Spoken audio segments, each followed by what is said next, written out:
Students, welcome to my channel. तो आज की इस वीडियो में मैं आपके बीए थर्ड सेमेस्टर सोशियोलॉजी जिसमें आपको पढ़ना है, देखिए भारत में सामाजिक परिवर्तन एवं सामाजिक आंदोलन। बीए थर्ड सेमेस्टर सोशियोलॉजी जो बच्चे पढ़ रहे हैं, समाजशास्त्र जिन्होंने ले रखा है थर्ड सेमेस्टर में और पढ़ रहे हैं, मेजर हो उनका या माइनर हो, दोनों के लिए ये इम्पॉर्टेंट क्वेश्चन है। महासंग्राम क्लास है 2024-25 के न्यू बैच के लिए यह वीडियो है। तो देखिए आप लोगों की जो 1 से लेकर 8 तक की यूनिट है सोशियोलॉजी की, उसको मैंने ऑलरेडी कंप्लीट करवा दिया है, उसकी प्लेलिस्ट मैंने बना दी है। तो अगर आप सोशियोलॉजी की फुल क्लास करना चाहते हैं तो आपको मैं लिंक दे दूंगी इसी वीडियो के डिस्क्रिप्शन बॉक्स में, प्लेलिस्ट की लिंक दे दूंगी। आप उसमें अपनी 1 से लेकर 8 तक की यूनिट को बहुत अच्छे से नोट्स के साथ पूरा डिटेल में पढ़ सकते हैं। मैंने पूरा आपका हर सब्जेक्ट कंप्लीट करवा दिया है और अब मैं लगातार आपकी परीक्षा के लिए महत्वपूर्ण प्रश्न उत्तर की वीडियोस और मॉडल पेपर की वीडियोस अपलोड कर रही हूँ। तो इसके लिए आप चैनल पर जुड़े रहिए।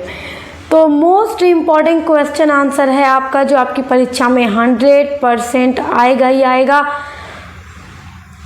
और देखिए अभी तक आपने कुछ भी नहीं तैयार किया है स्टूडेंट्स, तो मैं ये बार बार आपसे कहती हूँ कि मैं इतनी सारी वीडियोस अपलोड कर दूँगी जिनको आप देखकर एग्ज़ाम में चले जाइएगा।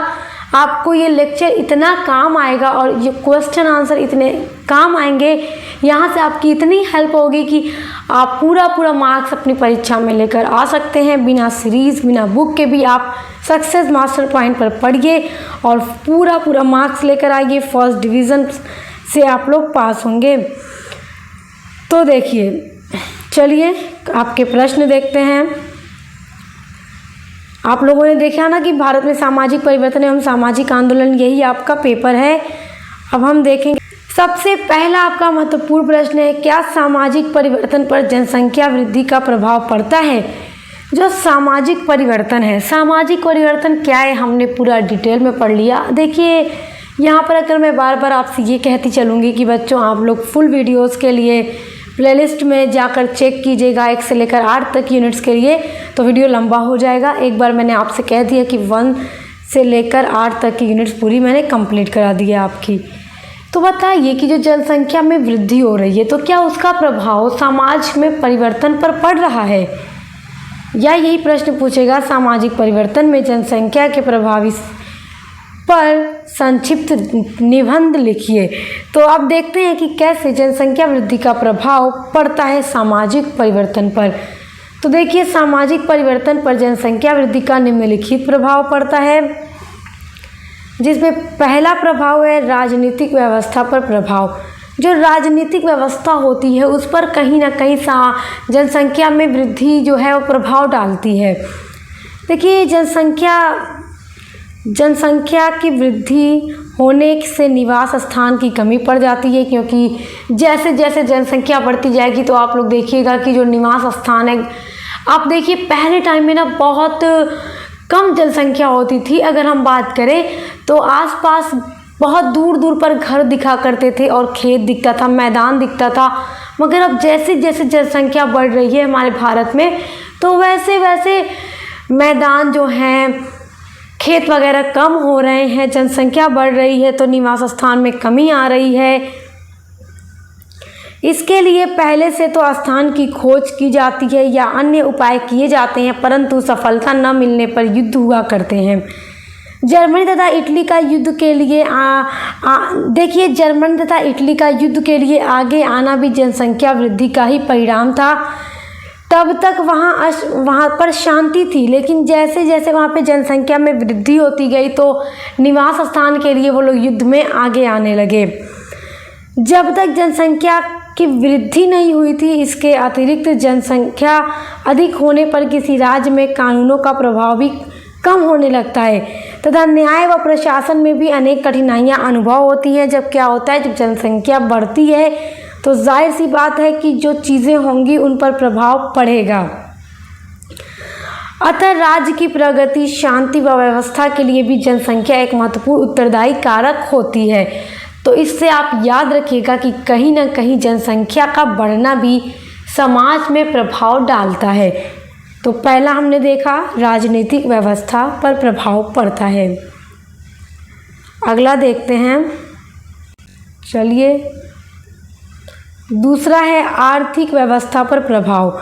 अब जो आर्थिक व्यवस्था है उस पर कैसे प्रभाव पड़ता है। आर्थिक व्यवस्था से आप अंदाज़ा लगा सकते हैं, जो ये मनी है, धन, उस पर कैसे प्रभाव पड़ता है। देखिए, कहा जाता है कि आवश्यकता ही आविष्कार की जननी होती है, क्योंकि अब देखिए जैसे जैसे मनुष्य की आवश्यकता बढ़ती जा रही है वैसे वैसे नई नई चीज़ें आविष्कार होती जा रही हैं।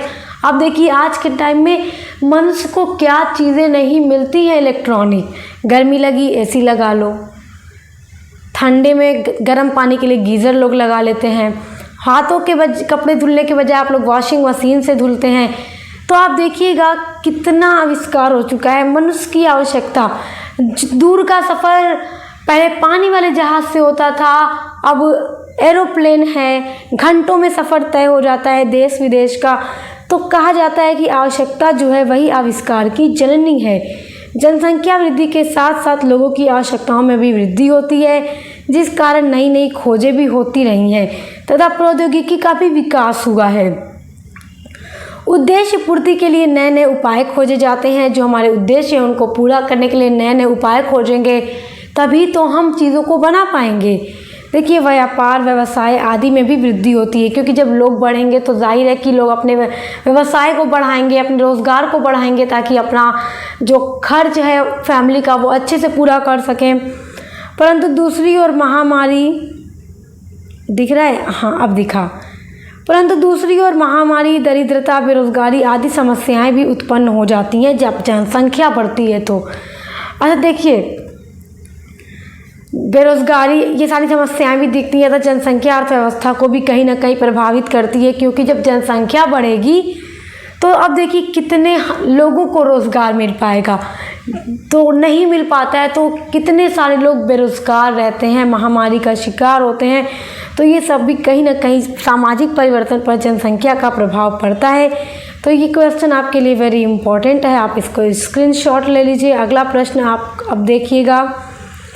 अगला प्रश्न है आपका, वेरी इंपॉर्टेंट है ये क्वेश्चन। सामाजिक प्रगति की अवधारणा को स्पष्ट कीजिए। मैंने पहले ही कह दिया है आपसे कि आज की वीडियो का सारा क्वेश्चन 100% आपके एग्ज़ाम में आएगा, और इसके पहले भी मैंने एक वीडियो अपलोड की है, उसमें भी मैंने सारे इंपॉर्टेंट क्वेश्चन ही बताए हैं। तो एग्ज़ाम से पहले मैं इतनी सारी वीडियोस आपको प्रोवाइड करा दूंगी कि आप आसानी से वेरी शॉर्ट और लॉन्ग क्वेश्चन को एग्ज़ाम में लिख कर आएंगे। जिनका ऑब्जेक्टिव्स टाइप पेपर होता है वो भी पूरा लेक्चर देखा करें, उनको भी काफ़ी हेल्प यहाँ से मिलेगी। सामाजिक प्रगति की अवधारणा क्या है, सामाजिक प्रगति है क्या। तो अब देखिए, हेडिंग डाल लीजिएगा एग्ज़ाम में लिखने से पहले, सामाजिक प्रगति की अवधारणा या सामाजिक प्रगति जो भी है, हेडिंग डाल लीजिएगा। प्रगति सामाजिक परिवर्तन का ही एक अंग होता है। बिना परिवर्तन के प्रगति संभव नहीं है। समाज में अगर प्रगति हो रही है तो परिवर्तन तो हो रहा है ना। देखिए, चीज़ें बदलेंगी, जाहिर है जब विकास होगा, प्रगति होगी तो क्या है, बदलाव आ रहा है, परिवर्तन हो रहा है। अंतर केवल इतना है कि परिवर्तन किसी भी दिशा में हो सकता है, लेकिन प्रगति के लिए आवश्यक है कि ऐच्छिक दिशा की ओर हो। मतलब परिवर्तन तो किसी भी दिशा में हो सकता है, अच्छे बुरे किसी भी दिशा में हो सकता है, लेकिन प्रगति एक ऐच्छिक दिशा में होगी। देखिए, जब किसी भी समाज में रहने वाले लोग मेहनत करेंगे और अपने समाज को प्रगति की दिशा की ओर ले जाएंगे तो उनकी मेहनत का फल होगा और अपने समाज को आगे बढ़ाएंगे। इसीलिए समाज के किसी क्षेत्र में लक्ष्य प्राप्ति की ओर अग्रसर होने का ही दूसरा नाम प्रगति है, क्योंकि जो लक्ष्य होगा उसको प्राप्त करेंगे तो समाज क्या है, प्रगति की तरफ जा रहा है। अगर समाज के लोग नहीं प्रगति करेंगे, कोई लक्ष्य नहीं लेकर चलेंगे, काम ही नहीं करेंगे, कामचोर रहेंगे, तो बताइए वो समाज में परिवर्तन तो ज़रूर होगा मगर प्रगति की ओर नहीं, किसी भी दिशा में हो जाएगा। गलत दिशा में भी तो हो सकता है, वो समाज पीछे भी तो जा सकता है। और मेहनत करेंगे, लक्ष्य को प्राप्त करेंगे तो प्रगति होगी। इस दृष्टि से प्रगति सामाजिक नियोजन का पर्यायवाची रूप है, और नियोजन के अंतर्गत वर्तमान परिस्थितियों को इच्छित दिशा की ओर बदला जाता है। इच्छित का मतलब जिधर चाहे, लक्ष्य जैसा हो, समाज में रहने वाले लोग IAS IPS, डॉक्टर, इंजीनियर, वकील सब कुछ बन रहे हैं, तो क्या है, समाज आगे जा रहा है ना। कूले के अनुसार प्रगति में समाज की सृजनात्मक शक्ति निहित होती है, और ये जो सृजनात्मक शक्ति है व्यक्ति और समाज को अभिव्यक्तिकरण का साधन भी प्रदान करती है। और इस सृजन शक्ति की अभिव्यक्ति विचार तथा संस्थाओं में नवीन रूपों के द्वारा होती है। तो अतः सामाजिक शक्तियाँ जब सृजनात्मक दिशा की ओर बढ़ती हैं तो हम उसे सामाजिक प्रगति कहते हैं। अगला आपका महत्वपूर्ण क्वेश्चन है, क्रांति की प्रमुख विशेषताएं लिखिए। This is very important question. क्रांति से भी क्वेश्चन 100% परीक्षा में आना ही आना है। तो यहाँ से आप क्रांति की प्रमुख जो विशेषताएं हैं तैयार कर लीजिए। क्रांति होता क्या है? देखिए, क्रांति का मतलब होता है ना कि किसी भी क्षेत्र में अचानक से परिवर्तन हो जाना। ठीक है, औद्योगिक क्रांति आपने पढ़ी, फ्रांस की क्रांति पढ़ी, इंग्लैंड की क्रांति पढ़ी, रूस की क्रांति आप लोगों ने पढ़ी होगी। ठीक है, ये सारा आप लोगों ने पढ़ा है। परिवर्तन होना। देखिए, सामाजिक क्रांति की निम्नलिखित विशेषताएं निम्नलिखित हैं। पहली विशेषता है कि क्रांति सामाजिक परिवर्तन का एक ढंग या प्रकार है। ये एक ऐसा परिवर्तन है जो निरंतर न होके आकस्मिक रूप से घटित होता है, अचानक से ये घटित हो जाता है। और ये जब क्रांति होती है तो उसको भी हम सामाजिक परिवर्तन ही कहते हैं। दूसरी विशेषता है, क्रांति के कारण सामाजिक नेतृत्व में परिवर्तन आ जाता है, समाज में परिवर्तन आता है। पुराने नेताओं एवं अभिजातों का क्या है,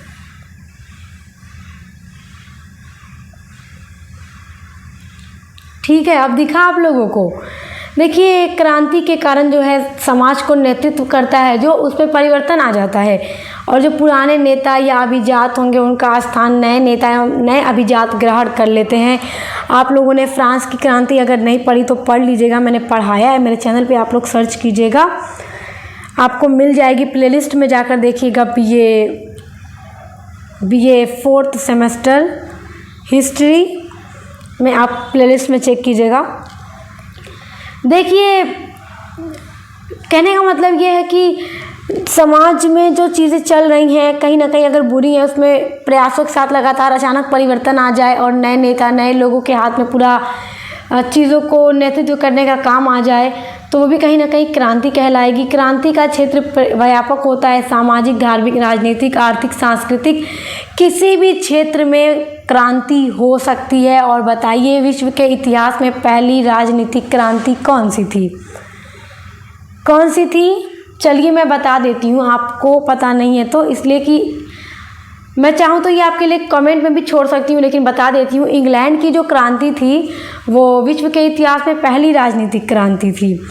क्रांति की चौथी विशेषता है कि क्रांति के कारण समाज तथा उसके विभिन्न पक्षों में आमूलचूल परिवर्तन आ जाता है। जब भी क्रांति होती है तो पूरे समाज में क्या होता है, परिवर्तन आ जाता है, बदलाव आ जाता है। तो ये भी एक सामाजिक परिवर्तन है। तो ये देखिए, 4 विशेषताएं इंपॉर्टेंट हैं, आप इनको याद रखिएगा। वेरी शॉर्ट में अगर पूछे तो आप इतना लिख डालिएगा, आपको पूरे मार्क्स मिल जाएंगे। और अगर आप क्रांति के बारे में फुल डिटेल में पढ़ना चाहते हैं तो आपको मिल जाएगी सोशियोलॉजी की प्लेलिस्ट में। मैंने ऊपर वीडियो बना दी है, सभी टॉपिक पर आपके पूरे सिलेबस के टॉपिक पर ऑलरेडी वीडियोज़ अपलोडेड हैं।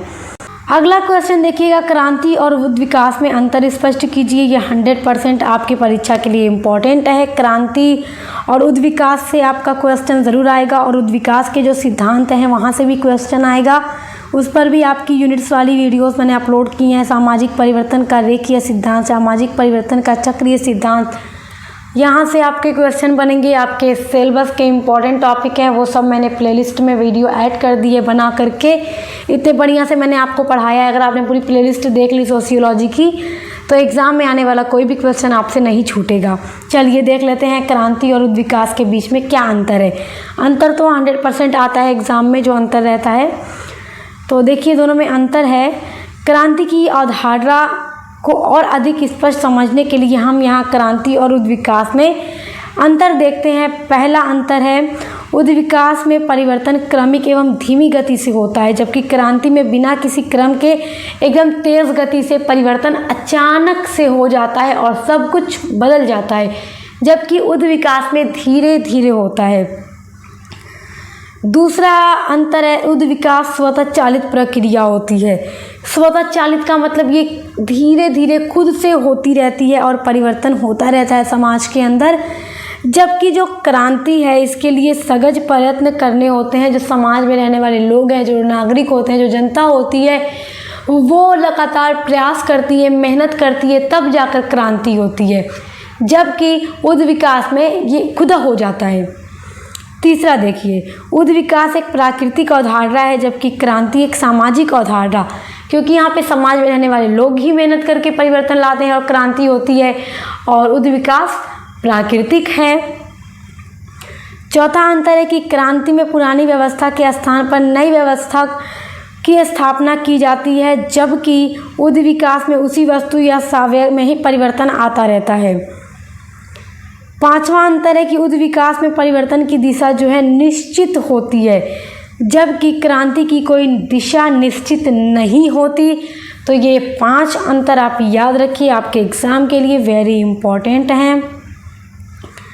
अगला प्रश्न देखेंगे अब हम। अगला इम्पॉर्टेंट क्वेश्चन है आधुनिकीकरण क्या है। आधुनिकीकरण से भी क्वेश्चन 100% आना है। आधुनिकीकरण से आप क्या समझते हैं, या सिर्फ लिखकर छोड़ देगा आधुनिकीकरण।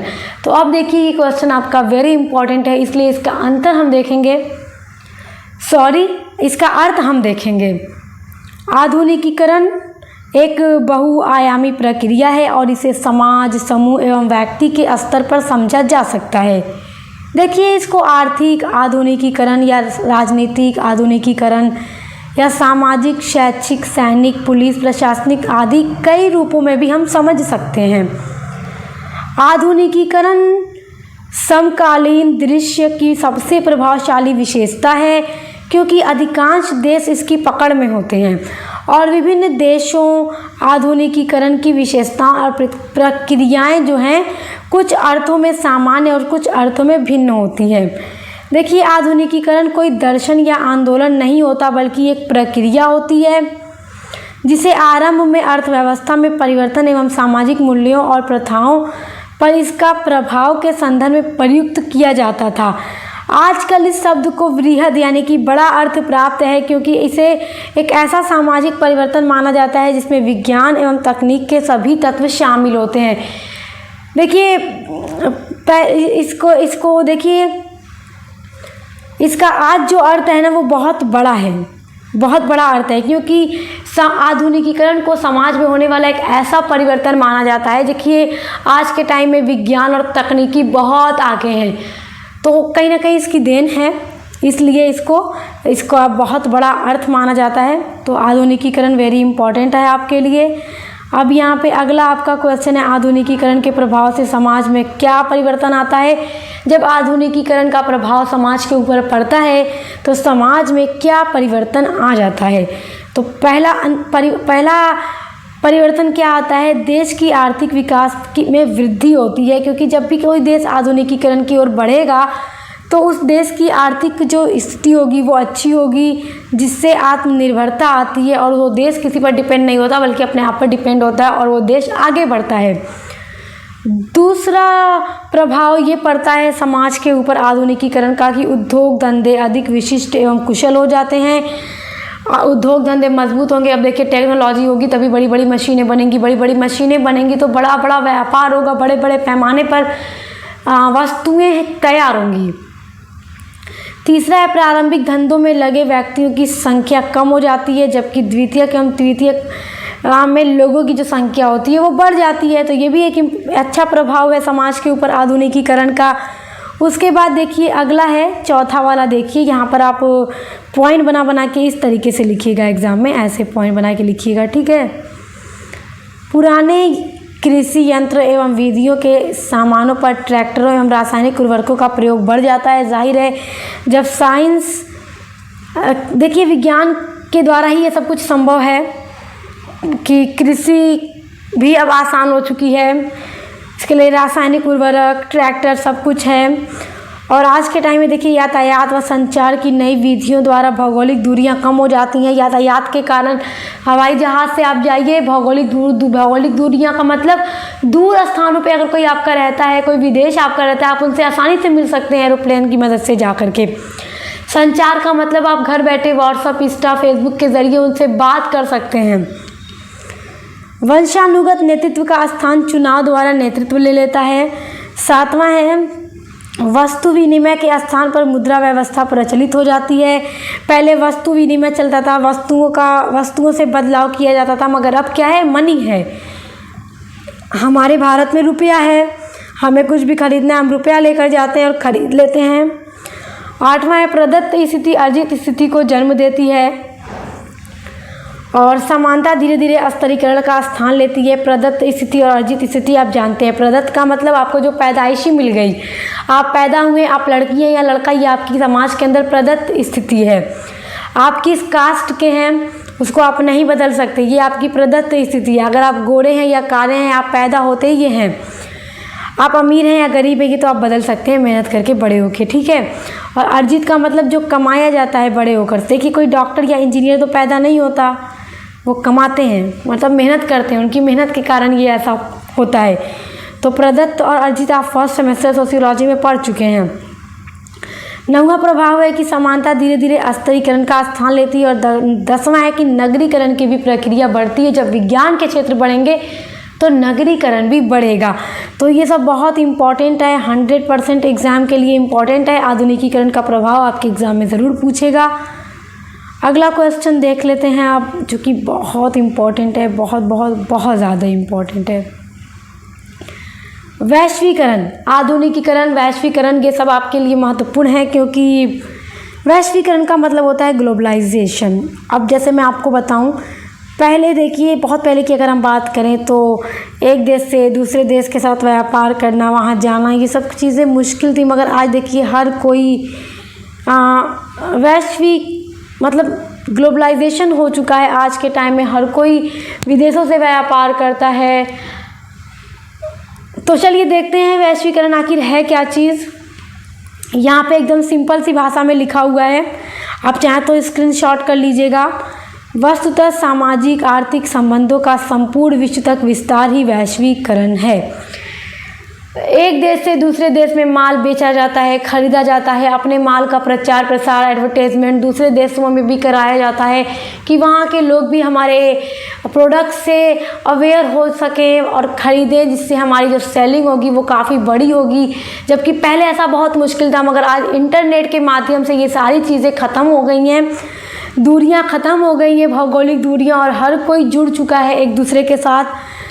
वर्तमान समय में मानव जीवन के सभी पक्ष जिन समाजों में हम रह रहे हैं उनसे 1000 किलोमीटर दूर स्थित संगठन और सामाजिक ताने बाने से प्रभावित होने लगे हैं। इस प्रकार विश्व एक समाज व्यवस्था का रूप धारण करता जा रहा है।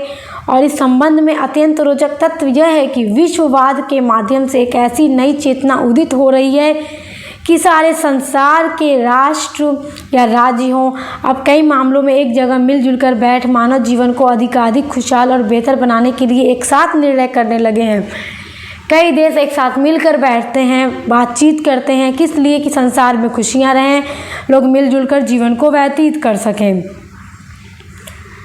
अब देखिए, एक सिद्धांत के रूप में वैश्वीकरण एक भूमंडलीय सांस्कृतिक व्यवस्था का उद्भव की विवेचना है। और वैश्वीकरण के अनुसार भूमंडलीय संस्कृति अनेक सामाजिक एवं सांस्कृतिक विधाओं का भी परिणाम है। एक उपग्रही सूचना व्यवस्था की स्थापना होती है। उपभोग एवं उपभोक्ताओं एक समान वैश्विक स्वरूपों का उद्भव होता है। एक विश्ववाद व सामान्य जीवन शैली की, अच्छा देखिए कहाँ थे हम, देखिए जीवन शैली की स्वीकारोक्ति, ओलंपिक खेलों, विश्व कप, क्रिकेट एवं फुटबॉल या अंतर्राष्ट्रीय टेनिस जैसी विश्व स्तरीय प्रतियोगिताओं का आयोजन की शुरुआत भी होती है। क्योंकि हर कोई ग्लोबलाइजेशन हो चुका है, हर एक चीज़, खेलना कूदना, व्यापार करना, एक सारी चीज़ें, संपूर्ण विश्व संबंधी पारिस्थितिकीय और पर्यावरण संबंधी संकटों व खतरों के बारे में चेतना, एड्स और अन्य बीमारियां तथा स्वास्थ्य संबंधी समस्याओं के बारे में संपूर्ण विश्व के देश जो हैं एक साथ मिलजुल कर रोकथाम का प्रयास करते हैं, विश्व संगठन बनाते हैं। राष्ट्र संघ एवं संयुक्त राष्ट्र संघ जैसी संस्थाओं की स्थापना के द्वारा वैश्विक राजनीति एवं आर्थिक व्यवस्थाओं का उद्भव, मानवाधिकारों का सभी देशों तक प्रचार प्रसार एवं विश्व के धर्मों में आदान प्रदान की शुरुआत जैसी अनेक घटनाएं भूमंडलीकरण, वैश्वीकरण की ओर बढ़ते हुए हमारे कदमों को इंगित करती हैं। देखिए, विश्व संगठन बनते हैं, सभी देश मिलकर बनाते हैं, राष्ट्र संघ, संयुक्त राष्ट्र संघ जैसी जो संस्थाएं हैं जो मिल करके सभी देश प्रयास करते हैं। तो आप ये सारी चीज़ें अच्छे से याद रखिएगा, बहुत इम्पॉर्टेंट है। अगला देख लेते हैं, अगला इससे भी ज़्यादा इम्पॉर्टेंट है, देख लेते हैं। भारत में वैश्वीकरण की क्या समस्याएं हैं या क्या हानियां हैं। देखिए, भारत में वैश्वीकरण की समस्याएं, हानियां या लाभ ज़रूर परीक्षा में पूछता है, तो इसकी हानियां देखते हैं। हानियां पूछे या समस्याएं पूछे, बात तो एक ही है। पहली हानि है कि वैश्वीकरण मनुष्य की आवश्यकता की पूर्ति आसपास के संसाधनों से न होकर दूर दराज पर निर्भर बनाता है, क्योंकि हमारे आसपास जो चीज़ें हैं उनके अलावा हम दूर दूर के चीज़ों पर भी डिपेंड रहते हैं, क्योंकि हम जानते हैं हमें चीज़ें मिल जाएंगी आसानी से, इसलिए। दूसरी समस्या ये है कि देशी अर्थव्यवस्था विश्व बाजार के लिए चलाई जाती है, जिससे लघु उत्पादन नष्ट होते हैं। तीसरा है उदारवादी नीति के कारण कई विश्व आर्थिक व्यवस्था बहुराष्ट्रीय कंपनियों के हाथों में होते हैं। चौथी हानि ये है कि अर्थव्यवस्था के किसी भी क्षेत्र में विकास दर तेज नहीं हुई है, जिससे चारों ओर बेकारी बढ़ रही है। पांचवा है विदेशी पूंजी यहाँ के लोगों की मूलभूत आवश्यकताओं को छोड़कर अनावश्यक उत्पादनों में लग रही है। तो अनावश्यक उत्पादन में लग रही है जो विदेशी पूंजी है, तो लोगों की आवश्यकताओं में ना लगकर जो फिजूल के उत्पादन है उसमें लग रही है। तो ये भी कहीं ना कहीं वैश्वीकरण की हानियां हैं भारत में। अगला महत्वपूर्ण प्रश्न देखिएगा, आपका अगला महत्वपूर्ण प्रश्न है, सामाजिक आंदोलन की परिभाषा दीजिए तथा आशय स्पष्ट कीजिए। 100% की क्वेश्चन आपकी परीक्षा में ज़रूर आएगा। सामाजिक आंदोलन क्या है, इसकी विशेषता, इस पर पूरा डिटेल में वीडियो मैंने बनाकर प्लेलिस्ट में ऐड किया है। तो सामाजिक आंदोलन की परिभाषा आप याद रखिए, यहाँ पे खुराना के अनुसार पहली परिभाषा देखिए, वो बहुत इंपॉर्टेंट है। एग्ज़ाम में जब परिभाषा पूछेगा, परिभाषित करने के लिए पूछेगा, तो आप विद्वानों की परिभाषा ही लिखिएगा। खुराना के अनुसार है कि सामाजिक आंदोलन व्यक्तियों में परिवर्तन, प्रतिरोध, स्थायित्व तथा स्थिरता में संबंधित सामूहिक क्रिया का नाम है, जो सांस्कृतिक व्यवस्था द्वारा व्यक्तियों को प्राप्त होती है या उनका सामाजिक व्यवस्था से घनिष्ठ संबंध होता है। दूसरी है महात्मा गांधी के अनुसार, सामाजिक आंदोलन समाज की वे अभिव्यक्तियां हैं जो समाज को यह संज्ञान कराती हैं कि सामाजिक व्यवस्था के लिए क्या उचित है या क्या अनुचित। ये महात्मा गांधी के द्वारा बहुत आसान डेफिनेशन है सामाजिक आंदोलन की, आप इनको याद रखिएगा। डिटेल में आप सभी यूनिट्स को पढ़ना चाहते हैं तो आप सब प्लेलिस्ट में दी गई, आप डिस्क्रिप्शन बॉक्स में दी गई प्लेलिस्ट की लिंक को ज़रूर चेक कीजिएगा। तो ये सारे महत्वपूर्ण आपकी परीक्षा के दृष्टि से प्रश्न हैं, आप इनको ज़रूर तैयार कीजिएगा। अगला आपका महत्वपूर्ण प्रश्न है, सामाजिक और सांस्कृतिक परिवर्तन में अंतर बताइए। 100% ये क्वेश्चन भी आपसे पूछा जाएगा और बहुत इंपॉर्टेंट क्वेश्चन है। सामाजिक और सांस्कृतिक परिवर्तन में बहुत अंतर होता है। देखिए, जब समाज में बदलाव आता है, समाज के किसी भी स्वरूप संरचना में बदलाव आता है, तो हम उसको सामाजिक परिवर्तन कहते हैं। सांस्कृतिक परिवर्तन क्या होता है, जब भाषा, विश्वास, धर्म, इन सभी चीज़ों में बदलाव आता है तो हम उसको सांस्कृतिक परिवर्तन कहते हैं, क्योंकि संस्कृति मतलब कल्चर होता है और सामाजिक यानी समाज में होने वाला परिवर्तन। तो हम पहले सामाजिक परिवर्तन में पहला पॉइंट देखेंगे। सामाजिक परिवर्तन का क्षेत्र जो है वो सीमित होता है। सामाजिक परिवर्तन से आशय केवल सामाजिक संबंधों में होने वाले परिवर्तन से है। समाज के क्षेत्र में होने वाला परिवर्तन सामाजिक परिवर्तन कहलाता है। जब समाज के संबंधों में परिवर्तन आएगा तो वो सामाजिक परिवर्तन होगा। इसमें पहला पॉइंट देखेंगे, इसका क्षेत्र बहुत व्यापक होता है। व्यापक का मतलब बहुत विस्तृत होता है, बड़ा होता है। इसमें भौतिक तथा अभौतिक सभी वस्तुओं में होने वाला परिवर्तन शामिल होता है। ठीक है, दूसरा अंतर देखेंगे, सामाजिक परिवर्तन सांस्कृतिक का एक भाग होता है, क्योंकि सामाजिक परिवर्तन कहीं ना कहीं सांस्कृतिक परिवर्तन का ही भाग होता है, क्योंकि अगर किसी समाज में परिवर्तन हो रहा है तो उस समाज का कोई ना कोई कल्चर होगा, तो उसमें भी कहीं ना कहीं इससे प्रभाव पड़ता है। दूसरा इसमें है सांस्कृतिक परिवर्तन में संस्कृति के किसी भी भाग में होने वाला परिवर्तन शामिल किया जा सकता है, जैसे भाषा में, धर्म में, साहित्य में, कला में, समाज में, ये सारी चीज़ें भी होती हैं जिन्हें संस्कृति कहा जाता है। अगर उसमें परिवर्तन आ जाए तो उसे सांस्कृतिक परिवर्तन कहते हैं। तीसरा अंतर देखिए, सामाजिक परिवर्तन सामाजिक संबंधों से परिवर्तन, सामाजिक संबंधों में जब परिवर्तन होता है तो उसे हम सामाजिक परिवर्तन कहते हैं। इसमें देखेंगे तीसरा, सांस्कृतिक परिवर्तन प्रसार तथा वैज्ञानिक आविष्कारों के द्वारा होता है। चौथा इसमें देखेंगे, सामाजिक परिवर्तन की गति अपेक्षाकृत धीमी होती है, जबकि सांस्कृतिक परिवर्तन की जो गति होती है वो तेज़ होती है। याद रखिएगा, ये अंतर इम्पॉर्टेंट है, ये क्वेश्चन याद रखिएगा। अगला प्रश्न देखेंगे आपकी स्क्रीन पर है, सामाजिक परिवर्तन को परिभाषित कीजिए। आखिर ये सामाजिक परिवर्तन है क्या चीज़? वेरी इंपॉर्टेंट क्वेश्चन है। जब परिभाषित करने को कहेगा तो आप विद्वानों की परिभाषाएं लिखिएगा। यहाँ पे मैं आपको विद्वानों की परिभाषाएं बताऊंगी। पहली परिभाषा है जोन्स के अनुसार। जोन्स देखिए लिखते हैं कि सामाजिक परिवर्तन वह शब्द है जो सामाजिक प्रक्रियाओं, सामाजिक प्रतिमानों, सामाजिक अंतःक्रिया या सामाजिक संगठन के किसी अंग में अंतर या रूपांतर को वर्णित करने के लिए प्रयोग किया जाता है। जब किसी सामाजिक प्रतिक्रिया में, सामाजिक संगठन में, समाज के किसी अंग में अगर हमें कोई बदलाव नज़र आ रहा है तो हम कह सकते हैं कि समाज में परिवर्तन हो गया है, जिसे हम कह सकते हैं सामाजिक परिवर्तन। दूसरी आपकी परिभाषा है डेविस के अनुसार। डेविस लिखते हैं कि सामाजिक परिवर्तन से केवल वे ही परिवर्तन समझे जा सकते हैं जो सामाजिक संगठन अर्थात समाज के ढांचे एवं कार्यों में घटित होते हैं। समाज के कार्य में परिवर्तन घटित हो जाए, यानी परिवर्तन हो जाए, समाज के ढांचे में परिवर्तन हो जाए, उसकी संरचना में परिवर्तन हो जाए, तो हम उसे कहेंगे कि वो क्या है, वो सामाजिक परिवर्तन है। तीसरी देखेंगे जॉनसन के अनुसार। जॉनसन अपने अनुसार सामाजिक परिवर्तन की परिभाषा लिखते हैं कि अपने मौलिक अर्थ में सामाजिक परिवर्तन का तात्पर्य होता है सामाजिक संरचना में परिवर्तन। ठीक है।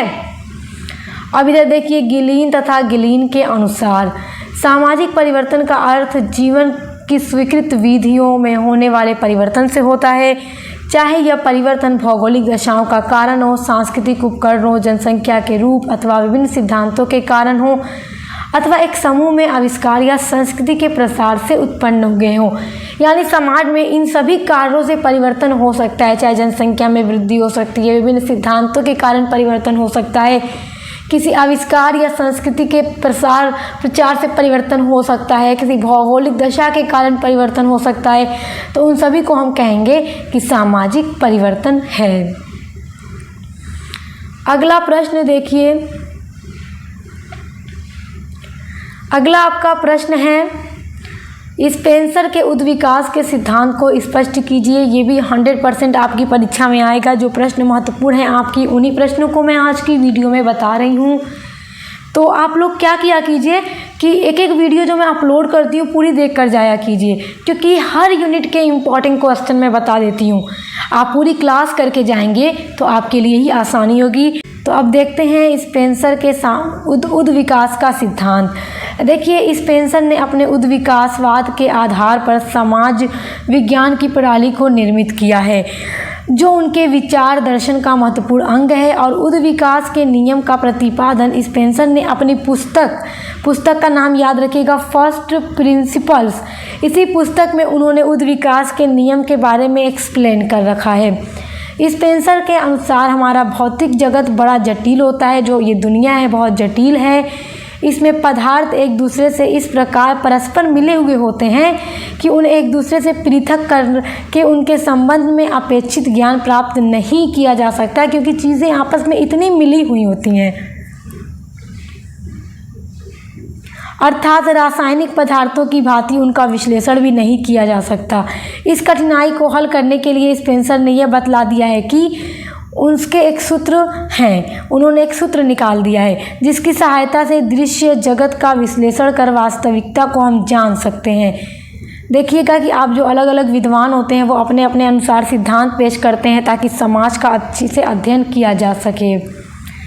देखिए, स्पेंसर का विचार है कि भौतिक जगत में इसकी उत्पत्ति के अंतर अनेक परिवर्तन हो चुके हैं। जब से धरती बनी हुई है, इसकी उत्पत्ति से लेकर के आज तक न जाने कितने परिवर्तन हो चुके हैं।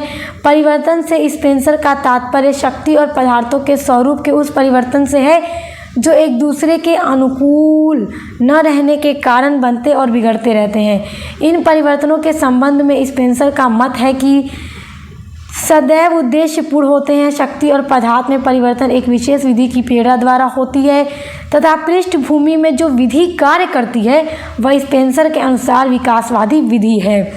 आप फुल इसकी वीडियो देखिएगा, बहुत अच्छे से मैंने एक्सप्लेन किया हुआ है। यहाँ क्वेश्चन आपका महत्वपूर्ण है इसलिए मैंने आपको बता दिया। अगला क्वेश्चन देखेंगे, उद्विकास और विकास में अंतर स्पष्ट कीजिए। This is very important question. और उद्विकास विकास सभी पर फुल डिटेल वीडियो प्लेलिस्ट में ऐड हैं, मैं पढ़ा चुकी हूँ। उद्विकास और विकास में अंतर निम्नलिखित हैं। जब मैंने आपको क्लास कराई थी तो चीज़ें ऐसे समझाई थी, अगर आप सिर्फ क्लास करके भी एग्ज़ाम में चले जाएं तो आपके लिए आसानी होगी। बट बच्चे कहते हैं कि मैम इम्पॉर्टेंट क्वेश्चन तो बता दीजिए, तो आपके लिए वीडियोस भी अपलोड कर देती हूँ कि क्या क्या इम्पॉर्टेंट है, तो आप उनके बेसिस पे क्लास भी कर लिया करो, क्वेश्चन आंसर भी तैयार कर लिया करो जो मैं आपको बता देती हूँ। हम देखेंगे उद्विकास एक निरंतर और निश्चित दिशा में होने वाला परिवर्तन होता है। एक निश्चित दिशा में उद्विकास जो है परिवर्तन होता रहता है, परंतु विकास न तो निरंतर और न ही निश्चित दिशा में होने वाला परिवर्तन है। यह निरंतर होने वाली प्रक्रिया इसलिए नहीं है क्योंकि कुछ बाधाओं के आ जाने पर कुछ समय के लिए अर्थात अस्थायी रूप से ये रुक भी सकता है। जो विकास है अगर उसके सामने कुछ बाधाएं आ जाए तो रुक सकता है, लेकिन जो उद्विकास है वो निरंतर एक दिशा में होने वाला परिवर्तन होता है। उसके बाद देखेंगे अगला पॉइंट है दूसरा, उद्विकास एक स्वतः होने वाली प्रक्रिया होती है। स्वतः का मतलब ये स्वयं से धीरे धीरे परिवर्तन होता रहता है एक दिशा में तथा सरलता से किसी भी कारक द्वारा प्रभावित नहीं होती। जैसे कोई भी कारण है, कोई भी कारक है, कोई भी फैक्टर है समाज के अंदर, तो उनसे ये ईजिली इफेक्टिव नहीं होती, मतलब इस पर प्रभाव नहीं पड़ता।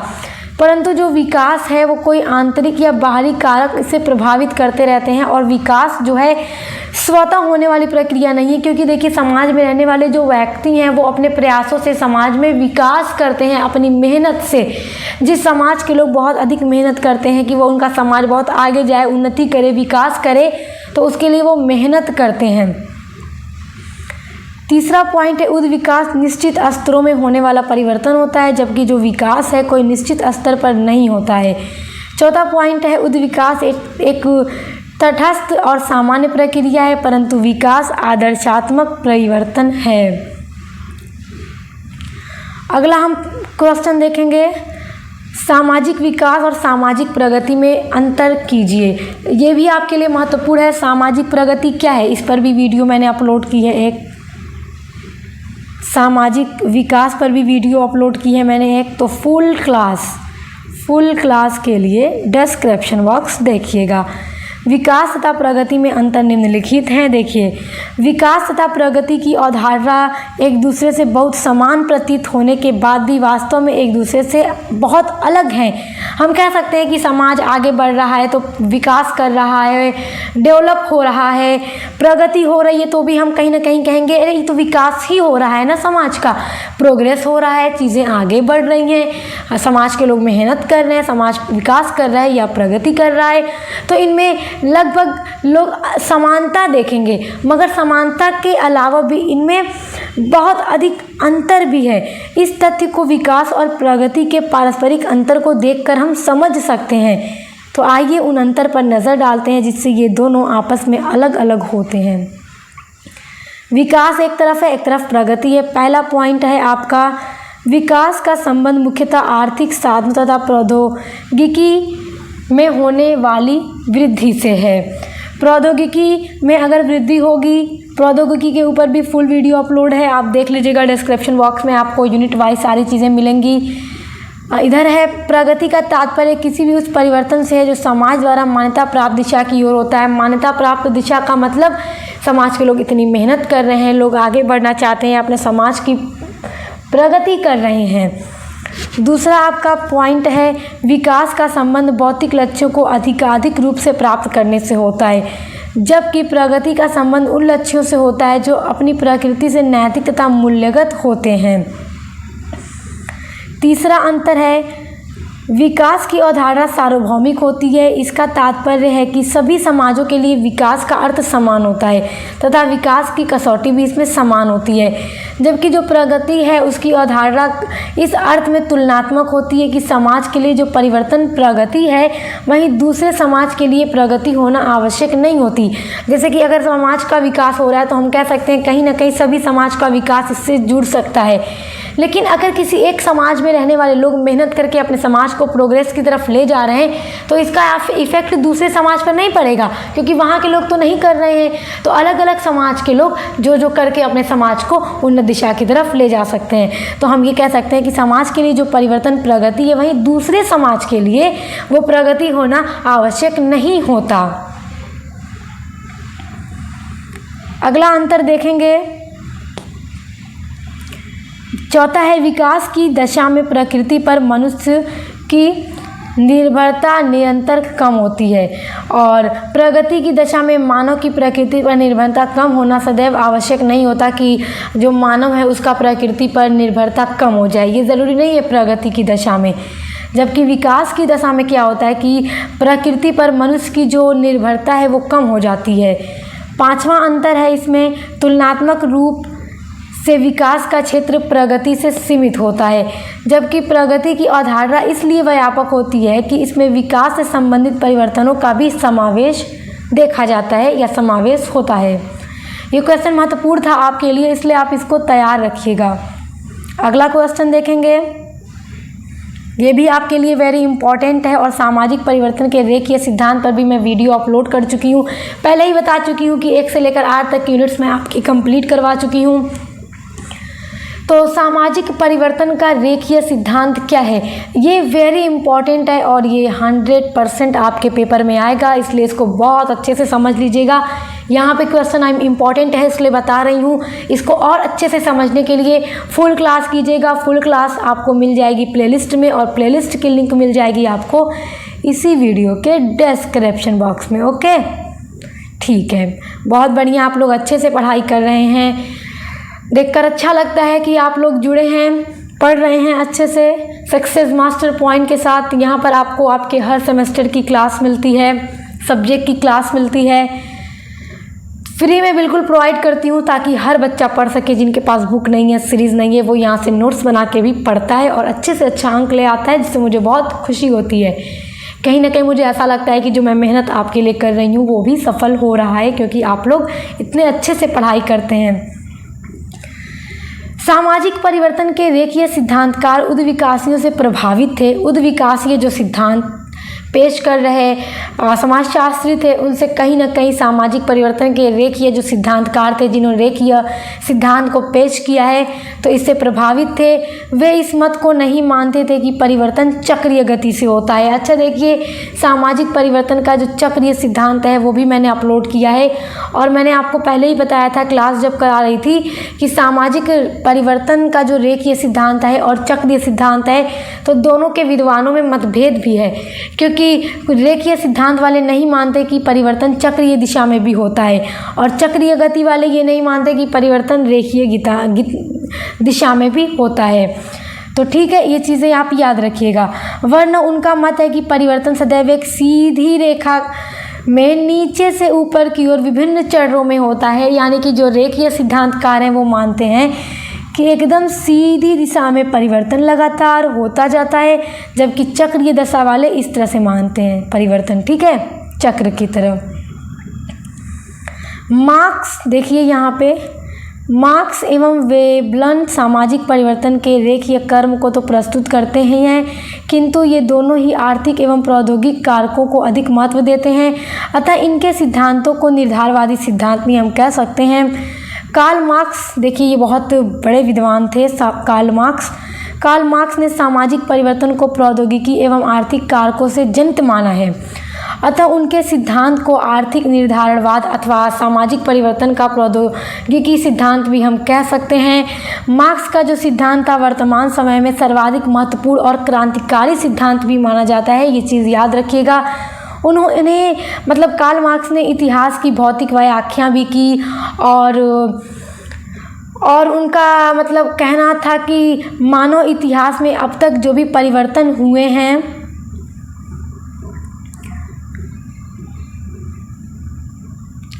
उनका कहना था कि अब तक जो भी परिवर्तन हुए हैं वे उत्पादन प्रणाली में परिवर्तन के कारण ही हुए हैं। उनका ये भी मत है कि जनसंख्या हो या फिर भौगोलिक परिस्थितियां हों एवं अन्य कारणों का मानव के जीवन पर भी बहुत अधिक प्रभाव पड़ता है, किंतु वे परिवर्तन निर्णायक कारक नहीं होते जिनसे परिवर्तन हो।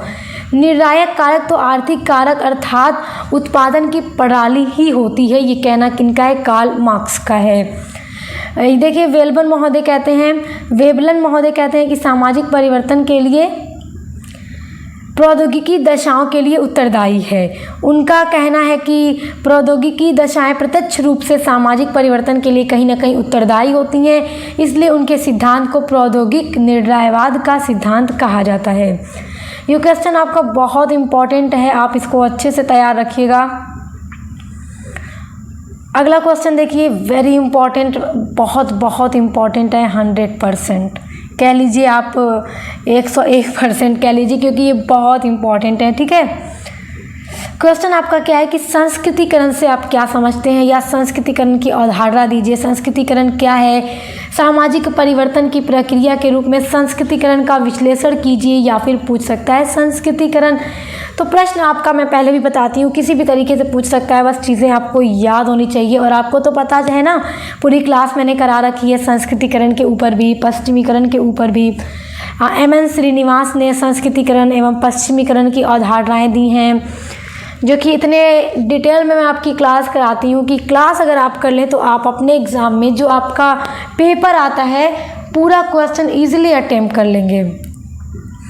चलिए यहाँ समझते हैं कि आखिर ये संस्कृतिकरण है क्या चीज़। ठीक है, नज़र डालते हैं, ध्यान दीजिएगा। संस्कृतिकरण की अवधारणा का जो जन्म है वो भारतीय समाजशास्त्री के द्वारा दक्षिण के कुर्ग समुदाय के अध्ययन के दौरान हुआ। भारतीय समाजशास्त्री कौन थे? श्रीनिवास थे। वो दक्षिण के साउथ इंडिया के कुर्ग के समुदाय का अध्ययन कर रहे थे। उसी के दौरान उन्होंने संस्कृति की अवधारणा को पेश कर दिया। चूँकि अपने प्रारंभिक अध्ययन में श्रीनिवास ने पाया कि दक्षिण के जो लोग हैं, दक्षिण भारत के जो लोग हैं, ब्राह्मण के संस्कार, ब्राह्मण जैसा कि आप जानते हैं कि सबसे उच्च जाति है ब्राह्मण, क्षत्रिय, वैश्य, शूद्र, ये आप तो जानते ही हैं। तो श्रीनिवास ने ये देखा कि जो दक्षिण भारत में जो रहने वाले लोग हैं वो ब्राह्मण जाति के संस्कार को या उनकी आदतों को या उनके रीति रिवाजों को स्वीकार करते हैं। तो श्रीनिवास ने क्या बताया कि किसी भी निम्न जाति अगर किसी उच्च जाति के संस्कार को, आदत को, रीति रिवाज को फॉलो करके ऊपर उठने का प्रयास करती है तो वो संस्कृतिकरण है कि वो अपने संस्कृति को ऊपर उठाने की कोशिश करती है। संस्कृति का मतलब होता है कल्चर। क्या होता है? कल्चर होता है। ठीक, अतः उन्होंने इस प्रक्रिया को ब्राह्मीकरण की संज्ञा दे दी। ब्राह्मीकरण की संज्ञा उन्होंने क्यों दी? क्योंकि श्रीनिवास का मानना था कि साउथ इंडिया के लोग ब्राह्मण जाति के जो रीति रिवाज है, अब कहीं ना कहीं ब्राह्मण ऊंची जाति है तो ऊंची जाति के रहन सहन, वेशभूषा, खाना पीना, चलन, रहन सहन सब कुछ अलग होगा, थोड़ा अच्छा होगा, थोड़ा ऊंचा होगा अकॉर्डिंग टू निम्न जाति, जो निम्न जाति होंगी उनके अनुसार। तो जो निम्न जातियां हैं वो अपने आप को थोड़ा ऊपर उठने के लिए क्या करती हैं कि ऊंची जातियों को फॉलो कर लेती हैं। ठीक है, तो उसको उन्होंने श्रीनिवास ने यानी ब्राह्मणीकरण की संज्ञा दे दी, क्योंकि ब्राह्मण जाति का संस्कार, रीति रिवाज वो फॉलो कर रहे हैं। तो ब्राह्मणीकरण शब्द और उसकी अवधारणा की आलोचना भी हुई, और विशेष रूप से यहाँ देखिए, दिख रहा है? हाँ, अब दिखा, देखिए, विशेष रूप से पीकॉक एवं मिल्टन सिंगार ने भी यह स्पष्ट किया कि यह कदापि आवश्यक नहीं है कि प्रत्येक जाति केवल ब्राह्मणों के ही रीति रिवाजों या व्यवहारों को अपनाए या उनको सरल करे। समझ में आया? समझिए। समझना बहुत ज़रूरी है, समझे रहेंगे तभी आसानी से एग्ज़ाम में कर पाएंगे। रट्टू टोटा मत बनिएगा। देखिए मैं एकदम आराम से एक्सप्लेन करूँगी, आप सुनिएगा मेरी बात को। एम.एन. श्रीनिवास ने बताया कि जो निम्न जातियां हैं वो ब्राह्मण जाति को फॉलो करती हैं। ब्राह्मण जाति जैसा कि ऊंची जाति है, उसके संस्कार, उसका रीति रिवाज, उसका खाना पीना, उसका रहना सहना सब कुछ बहुत अच्छा और ऊंचा होगा। तो निम्न जातियां उन्हीं के संस्कारों को फॉलो करके समाज में अपने स्तर को ऊपर उठाने का प्रयास करती हैं। तो बहुत सारे विद्वानों ने इसकी आलोचना की। आलोचना का मतलब ये होता है कि अन्य विद्वानों ने ये कहा कि ज़रूरी नहीं है कि सिर्फ ब्राह्मण जाति को ही कोई फॉलो करे, मतलब अलग जाति को भी तो कर सकती हैं। हो सकता है कि अगर शूद्र जाति है तो वो वैश्य को अपना क्या मान ले, आदर्श मानकर उनको फॉलो कर ले, या क्षत्रिय को भी फॉलो कर सकती है। ज़रूरी तो नहीं है सिर्फ ब्राह्मण को ही फॉलो करे। तो पीकॉक और मिल्टन सिंगार ने यही आलोचना की कि ज़रूरी नहीं है कि कोई भी जाति केवल ब्राह्मणों के ही रीति रिवाज को फॉलो करे और उनको अपनाए।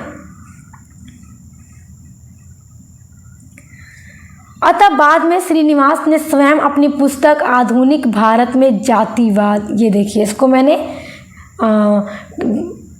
इस पे मैंने घेरा लगा दिया है, यानी कि वेरी इम्पॉर्टेंट, ठीक है। तो पुस्तक का नाम क्या है? आधुनिक भारत में जातिवाद। तो एम.एन. श्रीनिवास की बुक है आधुनिक भारत में जातिवाद। उन्होंने अपने इसी पुस्तक में एवं उनके अन्य निबंध थे, उस निबंध में ब्राह्मणीकरण के स्थान पर उन्होंने संस्कृतिकरण छंद का उपयोग करके यह मत प्रस्तुत किया कि एक तथा कथित निम्न जाति मद्यपान एवं मांस का सेवन बंद करके शाकाहारी बन जाती है। धीरे धीरे यही जाति अपने कर्म कांडों का परिवर्तन कर अधिक सुसंस्कृत होने का परिचय देकर जाति व्यवस्था में ऊपर बढ़ जाती है। इस प्रकार स्पष्ट है कि संस्कृतिकरण की प्रक्रिया का प्रमुख आधार जातिगत उच्चता संबंधी मूल्य है। उच्चता संबंधी मूल्य का मतलब जातियां ऊपर उठने का प्रयास करती हैं। अब देखिए एम.एन. श्रीनिवास ने पहले ब्राह्मणीकरण की संज्ञा दी थी, लेकिन फिर उन्होंने बदल करके ब्राह्मणीकरण को संस्कृतिकरण कर दिया कि कोई भी जाति किसी भी जाति को आदर्श मान के क्या करती है, मद्यपान मांस का सेवन बंद करके शाकाहारी बन जाती है और अपने आप को ऊपर उठने का प्रयास करती है। निम्न पायदान, जो जाति के निम्न पायदान पर हैं, वो ऊंचा उठने का समाज में प्रयास करती हैं। तो वो क्या है? वो संस्कृतिकरण है। ये क्वेश्चन आपके लिए बहुत इम्पॉर्टेंट है, इसलिए आप इसको याद रखिएगा। अगला आपका महत्वपूर्ण प्रश्न है, पश्चिमीकरण का आशय स्पष्ट कीजिए। ये क्वेश्चन भी आपकी परीक्षा में 100% पूछा जाएगा। और पश्चिमीकरण की भी अवधारणा एम.एन. श्रीनिवास ने ही दी थी। जिस तरह उन्होंने संस्कृतिकरण की अवधारणा दी, तो ठीक उसी तरह उन्होंने पश्चिमीकरण की भी अवधारणा दी। अब जैसे संस्कृतिकरण में उन्होंने बताया कि जो निम्न जातियां हैं वो उच्च जातियों को आदर्श मान के ऊपर उठने का प्रयास करती हैं। तो उन्होंने पश्चिमीकरण में इस तरह से बताया है कि जब ब्रिटिश शासन काल था हमारे भारत में, जब अंग्रेज़ यहाँ पे शासन कर रहे थे, तो वो लोग अपनी संस्कृति और सभ्यता को अपने साथ लेकर आए थे, क्योंकि इंग्लिश लोग थे, वो लोग इंग्लिश बोलते थे, उनका कल्चर, उनका रहना सहना सब अलग था, भारतीय कल्चर बहुत अलग था। तो जब ब्रिटिश लोग यहाँ आए तो भारतीय लोगों ने ब्रिटिश का यानी यूरोपीय कल्चर को अपनाना शुरू किया। जो पश्चिम देशों के कल्चर थे उसको अपनाना शुरू किया। यानी कि देखिए पहले भारत में टाई नहीं लगाई जाती थी, ये जो पूरा कोट पहना जाता है, फॉर्मल सूट नहीं पहना जाता था। यूरोपीय लोग आए यहाँ तो उन्होंने दिखाया, अंग्रेज़ों ने टाई लगाई, तो भारतीयों ने भी उसको एक्सेप्ट किया। तो समझें आप कि वही मतलब कि भारत के लोगों ने जब वेस्टर्न कल्चर को एक्सेप्ट करना शुरू कर दिया, तो वही एम.एन. श्रीनिवास ने उसी को पश्चिमीकरण की संज्ञा दे दी। चलिए समझ लेते हैं एक बार, क्योंकि परीक्षा के दृष्टि से वेरी इम्पॉर्टेंट है, ये क्वेश्चन इम्पॉर्टेंट है, ठीक है। Doctor M.N.. श्रीनिवास ने पश्चिमीकरण के संदर्भ में लिखा है कि मैंने पश्चिमीकरण शब्द को ब्रिटिश राज के 150 वर्ष के शासन के परिणाम स्वरूप समाज की संस्कृति में उत्पन्न हुए परिवर्तनों के लिए किया है। क्योंकि ब्रिटिश शासन काल जब यहाँ पर था, अंग्रेज़ों का जब यहाँ शासन था, तो भारत के समाज में, भारत की संस्कृति में बहुत अधिक परिवर्तन हुए। भारतीय लोगों ने अपने संस्कृति के अलावा वेस्टर्न कल्चर को भी अपनाना शुरू कर दिया। अब अंग्रेज़ क्या खाते हैं, क्या पहनते हैं, कैसे रहते हैं, उनका लाइफ स्टाइल कैसा है, हम भी उसको अपने जीवन में एक्सेप्ट करेंगे और ख़ुद को उन्हीं जैसा बना लेंगे। तो बस वही परिवर्तन उन्होंने देखा और उसे पश्चिमीकरण की संज्ञा दे दी। और यह शब्द विभिन्न स्तरों पर जैसे कि प्रौद्योगिकी, संस्थाओं, विचारधाराओं, मूल्य आदि में घटित होने वाले परिवर्तनों का द्योतक है। मतलब कि प्रौद्योगिकी के क्षेत्र में, संस्था के क्षेत्र में, विचारधारा, मूल्य सभी में अगर परिवर्तन हो रहा है अगर वेस्टर्न कल्चर को देख के, तो हम उसे पश्चिमीकरण कहेंगे। भारत में ब्रिटिश शासन व्यवस्था के कायम हो जाने के उपरांत से ही हमारा संपर्क पश्चिमी संस्कृति से स्थापित हो गया और यह दिन प्रतिदिन घनिष्ठ होता चला गया, क्योंकि जाहिर सी बात है अंग्रेज़ों ने 150-200 साल यहाँ हुकूमत की, तो वहाँ के लोगों से यहाँ के लोग क्या होंगे, प्रभावित तो होंगे ही। अंग्रेज शासक वर्ग थे और उनका उद्देश्य भारतीयों को भी अपने सांस्कृतिक मायाजाल में फंसाना था और भारतीयों ने उनको स्वीकार भी किया, मतलब वेस्टर्न कल्चर को एक्सेप्ट भी किया। अतः हमारे लिए स्वयं को उनकी संस्कृतियों के प्रयासों से विमुक्त रखना संभव भी नहीं हुआ। चीज़ें आसान नहीं थी कि हम खुद को उनकी संस्कृति से दूर रख पाएँ। बहुत सारी चीज़ें आप देखेंगे वेस्टर्न कल्चर की भारत में हैं, शुरुआत से आई। साथ ही उन पश्चिमी संस्कृति में कुछ अच्छाइयाँ और अनेक आधुनिक प्रगतिशील तत्व एवं असंख्य प्रलोभन भी थे। साथ ही अंग्रेज़ों का दबाव व प्रभाव भी हमारे ऊपर था। अंग्रेज़ जो चाहते थे वही भारतीयों से कराते थे, अतः हमने उनकी संस्कृति को अपना लिया। जाति एवं प्रथा, संयुक्त परिवार, विवाह, धर्म, कला, प्रथा, परंपरा, साहित्य, संगीत, विचार, आदर्श, लक्ष्य तथा मूल सभी में पश्चिमी संस्कृति से प्रभावित हुआ। हर एक क्षेत्र पश्चिमी संस्कृति से प्रभावित हुआ और परिवर्तन की इसी प्रक्रिया को एम.एन. श्रीनिवास ने पश्चिमीकरण का नाम दे दिया। क्वेश्चन इंपॉर्टेंट है, याद रखिएगा। अब यहाँ पर आपके सामने अगला महत्वपूर्ण प्रश्न है, पश्चिमीकरण की कोई आधारभूत विशेषताएं लिखिए। ये क्वेश्चन भी आपके लिए वेरी इंपॉर्टेंट है। तो पहली विशेषता है चेतन अचेतन प्रक्रिया। इसकी विशेषता आपसे ज़रूर पूछेगी। तो देखिए, पश्चिमीकरण की प्रक्रिया के द्वारा भारत में सामाजिक परिवर्तन केवल सचेत रूप में ही हुआ है, ऐसी बात नहीं है। अंग्रेज़ों द्वारा लाए गए अनेक पश्चिमी सांस्कृतिक तत्वों को हमने अपनाया ही कब, अनायास ही कब ग्रहण कर लिया, यह शायद हमें भी मालूम नहीं है। चेतन और अचेतन का मतलब ये है कि देखिए, चेतन का मतलब जानबूझकर, जैसे बहुत सी चीज़ों को हमने एक्सेप्ट किया, वेस्टर्न कल्चर की चीज़ों को, अंग्रेज़ों की संस्कृति को, तो हमने सोचा हाँ ये चीज़ें हमें अच्छी लग रही हैं, हम ये एक्सेप्ट कर लेते हैं।